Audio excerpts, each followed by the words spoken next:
Querido General de Ejército Raúl Castro Ruz, primer secretario del Comité Central del Partido Comunista de Cuba.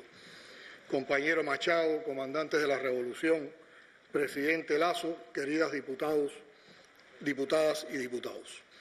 Es imposible hacer uso de la palabra en esta sesión extraordinaria de la Asamblea Nacional del Poder Popular, en la cual hemos centrado el debate en temas económicos, sin hacer referencia obligada y sentida a la significación histórica del hecho que vivimos hace apenas días en la sesión solemne de nuestro Parlamento.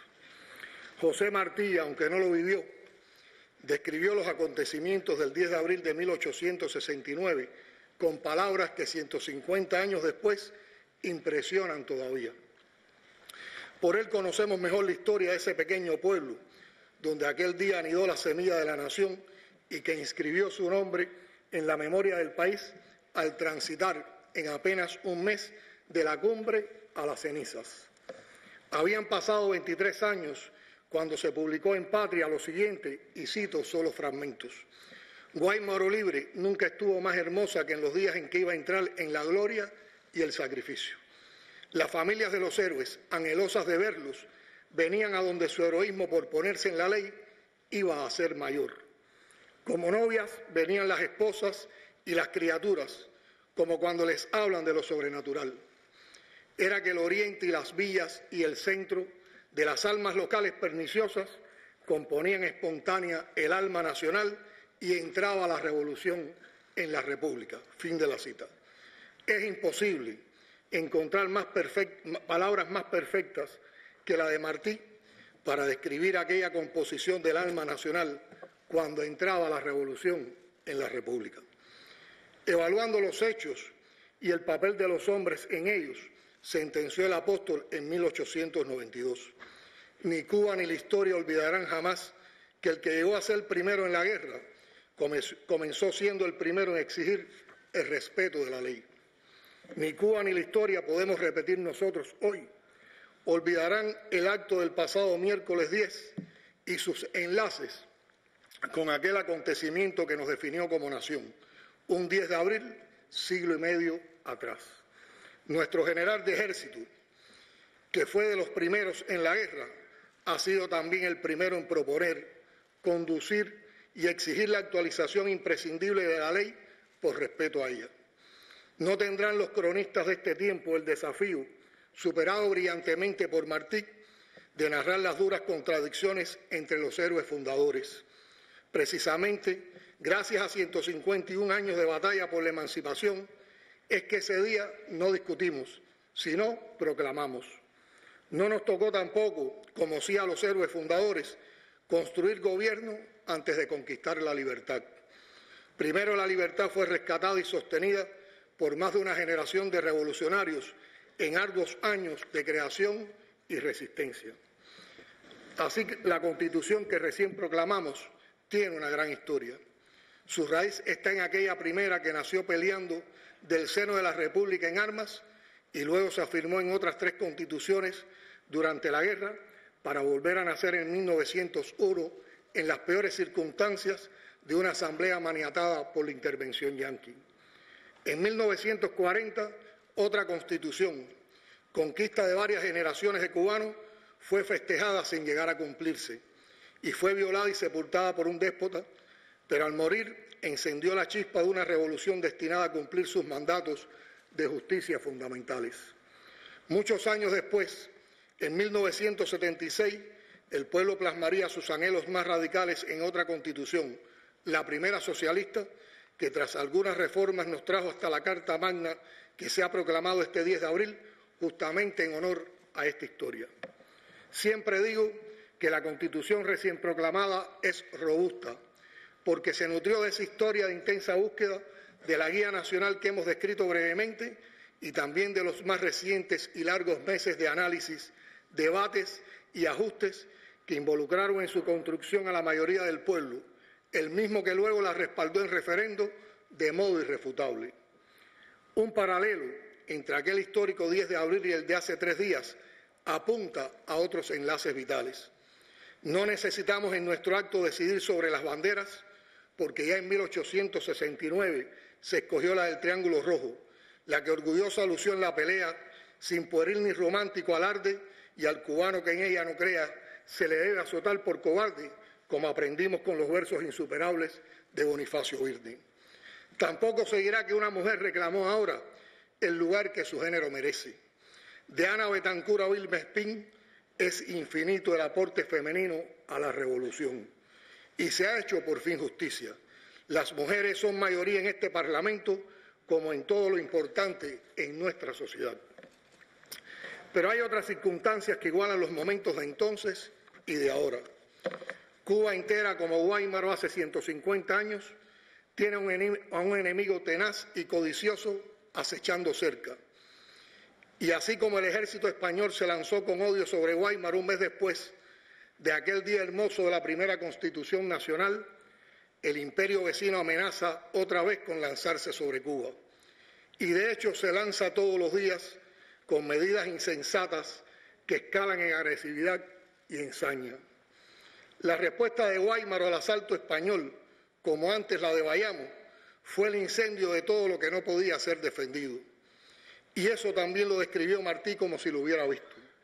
Ni las madres lloraron, ni los hombres vacilaron, ni el flojo corazón se puso a ver cómo caían aquellos cedros y caobas. Con sus manos prendieron la corona de hogueras a la santa ciudad y cuando cerró la noche se reflejaba en el cielo el sacrificio. Al bosque se fue el pueblo y en la tierra escondió una mano buena el acta de la Constitución. Es necesario ir a buscarla. Así termina Martí esa bella pieza periodística titulada 10 de abril. Nos apasiona la historia, es cierto, pero si volvemos una y otra vez a ella, no es solo por el placer que da la gloria nacional. Volvemos porque ahí están las más formidables reservas de la moral cubana, asediada siempre y siempre dispuesta a convertir en cenizas cuanto bien material posee antes que extender sus brazos para que el adversario los encadene.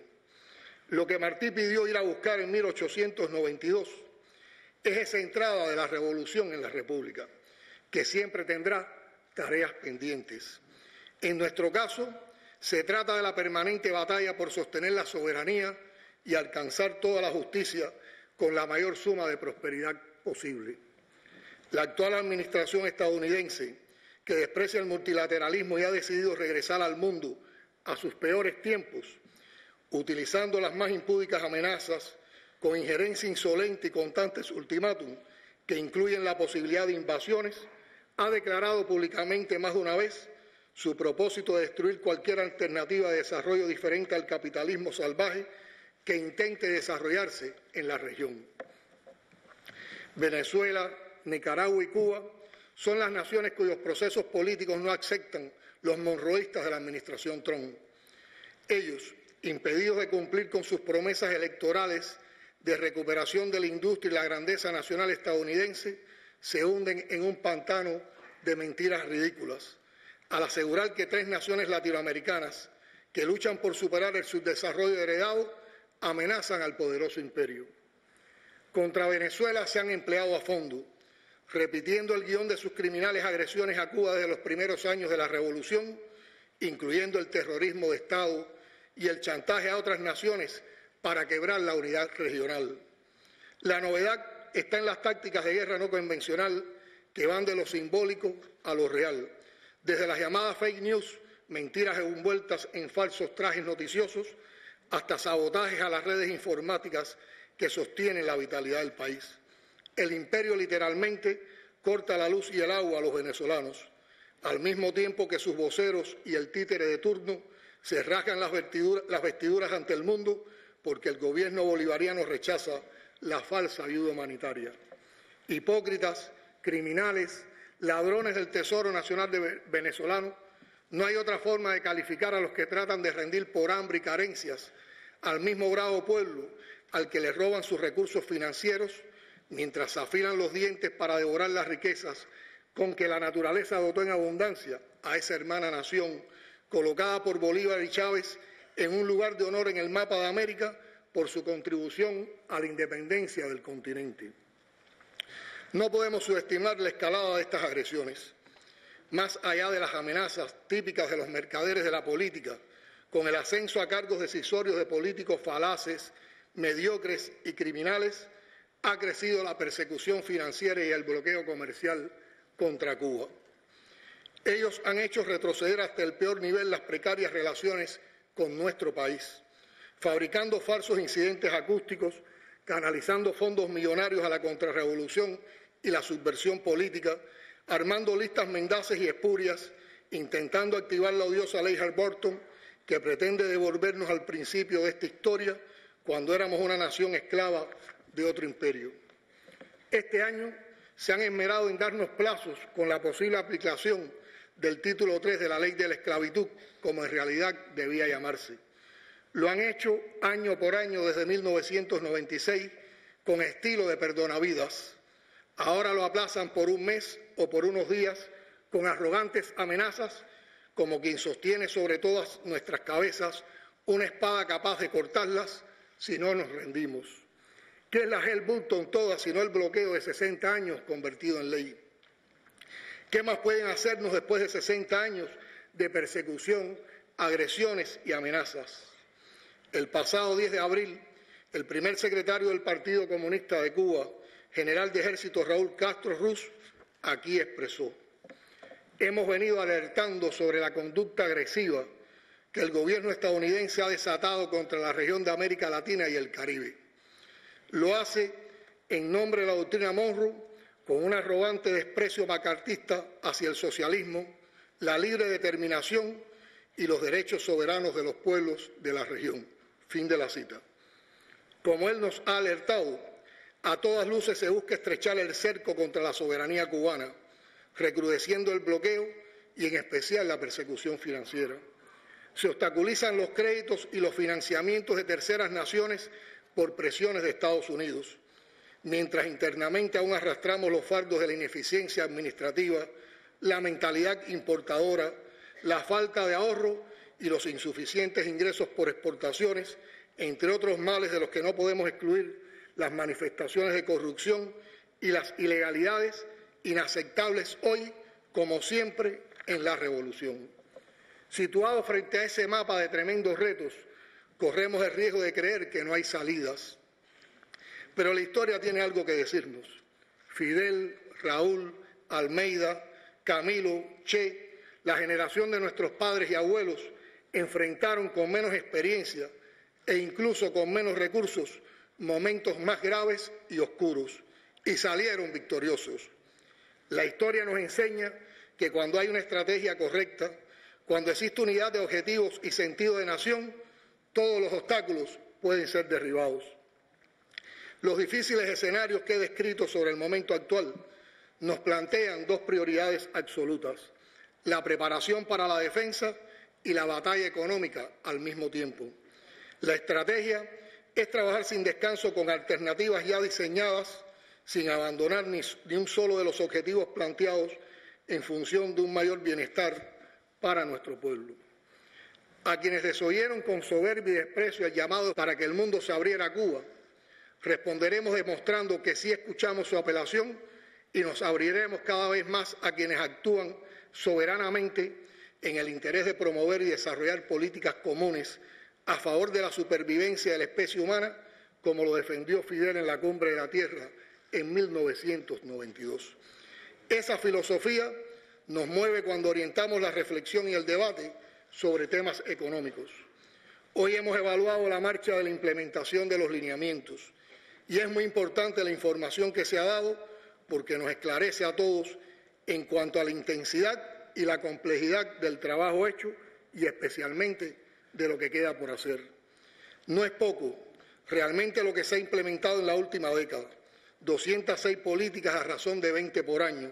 Solo en el 2018 fueron aprobadas 47 y subieron los ritmos de implementación gracias a una mayor experiencia, organización y participación de los organismos de la Administración Central del Estado.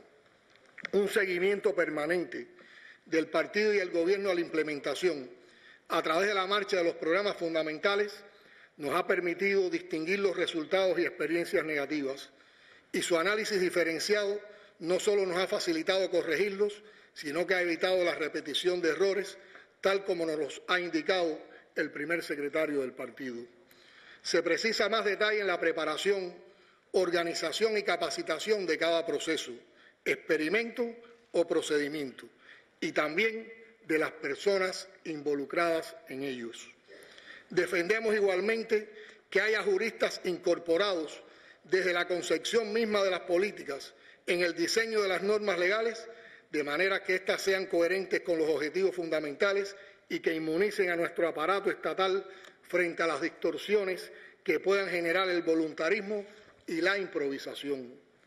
Por último, aunque no menos importante, estamos obligados a dinamizar al máximo los procesos, definiendo bien la ruta en los cronogramas de implementación.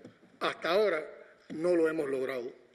Con igual énfasis, hemos examinado la formulación y los avances del Plan Nacional de Desarrollo Económico Social hasta el 2030. El análisis objetivo de las condiciones actuales del país y el entorno internacional nos ha llevado a proponer una planificación de la economía en 3 etapas, del 2019 al 2021, del 2022 al 2026 y del 2027 al 2030. Pero la actual coyuntura nos exige con realismo, conscientes de que enfrentamos dificultades adicionales que pueden agravarse, centrarnos en la primera. Para ello se han identificado los 6 sectores estratégicos que generan un mayor impacto en la economía, en los cuales se centrarán los esfuerzos y recursos sin desatender el resto. Estos sectores son el turismo, la industria biotecnológica y farmacéutica, el electroenergético relacionado con las fuentes renovables de energía, la producción de alimentos, la exportación de servicios profesionales y la construcción. Para decirlo en buen cubano, la crudeza del momento nos exige establecer prioridades bien claras y definidas para no regresar a los difíciles momentos del período especial.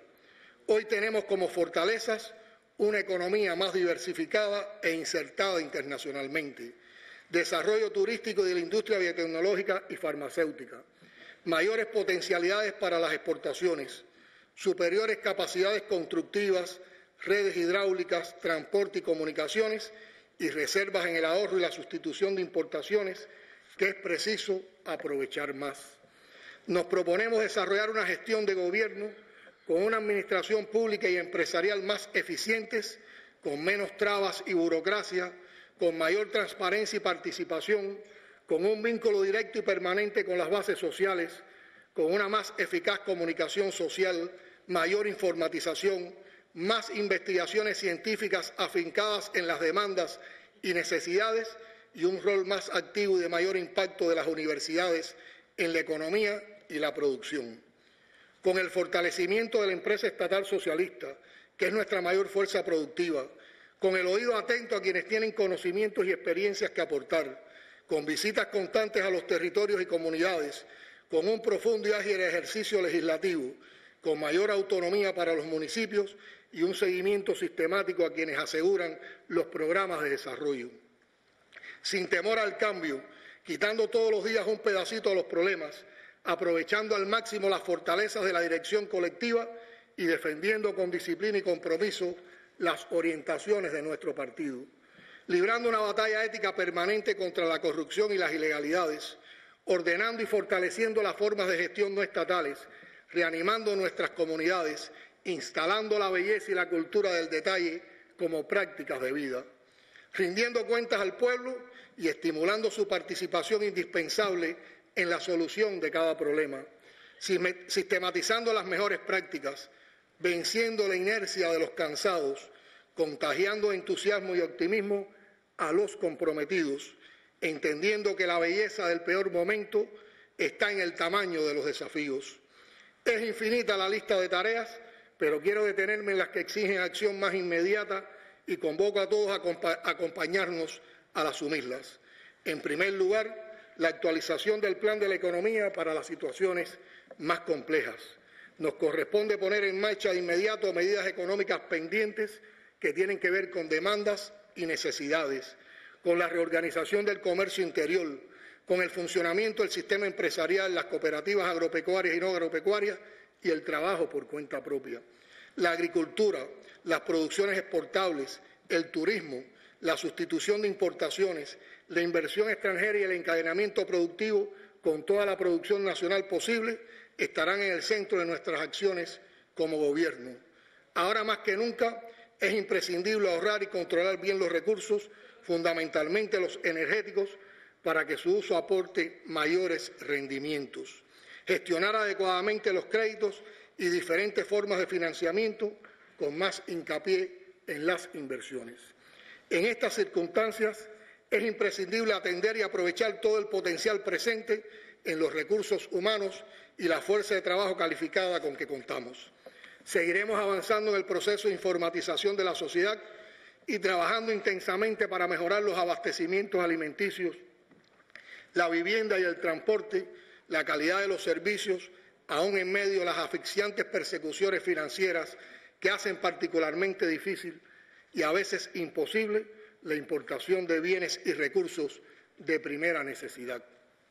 Compañeras y compañeros, a esta legislatura le esperan meses y acaso años intensos, pero debemos trabajar con la mayor celeridad posible para que la Constitución se vaya expresando en leyes más a tono con nuestro tiempo y necesidades. Y no tenemos derecho a demorar los cambios más tiempo que el absolutamente imprescindible. Asumimos el mandato de cambiar todo lo que deba ser cambiado y corregir todo lo que entorpezca y retrase el camino a la prosperidad posible en el menor tiempo y con la mayor calidad. Lo que sí no cambiará será nuestra actitud frente a los que sostienen la espada contra nosotros. La respuesta es: no, señores imperialistas, los cubanos no nos rendimos ni aceptamos leyes sobre nuestros destinos que están fuera de la Constitución. En Cuba mandamos los cubanos y, por supuesto, las cubanas. El título 3 no es peor que el 1 ni el 2, que están en la cartera de acciones contra todo el pueblo de Cuba, sencillamente para robarnos las tierras, arrebatarnos las casas, apoderarse de los escasos recursos naturales y seducir y comprar a nuestra gente. Todo para castigarnos por ser el mal ejemplo que tantos pueblos oprimidos han querido seguir. Nadie va a arrebatarnos ni por la seducción ni por la fuerza la patria que los padres nos ganaron de pie, como lo dijo en versos viriles Rubén Martínez Villena. Cuba sigue confiando en sus fuerzas, en su dignidad y también en la fuerza y la dignidad de otras naciones soberanas e independientes, pero sigue creyendo también en el pueblo norteamericano, en la patria de Lincoln, que se avergüenza de quienes actúan al margen de la ley universal en nombre de toda la nación norteamericana. Y miren si la historia reserva respuesta, que un día como el 11 de abril de 1959, hace exactamente 60 años, Fidel dijo, y con esto quiero terminar: nuestro pueblo será tanto más grande cuanto más grandes sean los obstáculos que tiene delante. Más hablará de nuestro pueblo la historia cuanto más dificultades tenga que vencer. Más justicia le hará el porvenir cuanto más se le calumnie hoy. Y solo podrá decirse que aquí se organizó una sociedad donde todos los pueblos del mundo pudieron venir a aprender lo que era la justicia, lo que era democracia, y que supo defenderla y supo sostenerla. Y aunque no sabemos lo que el destino nos depare, sí tenemos la seguridad suficiente para decir que nuestra revolución triunfará porque sabremos defenderla, o que nuestro pueblo perecerá si es preciso perecer para defenderla. Defendamos estas convicciones en las masivas manifestaciones populares en toda Cuba el próximo 1 de mayo. Nos veremos en las plazas de la patria, porque somos Cuba y somos continuidad. Patria o muerte, seguiremos venciendo.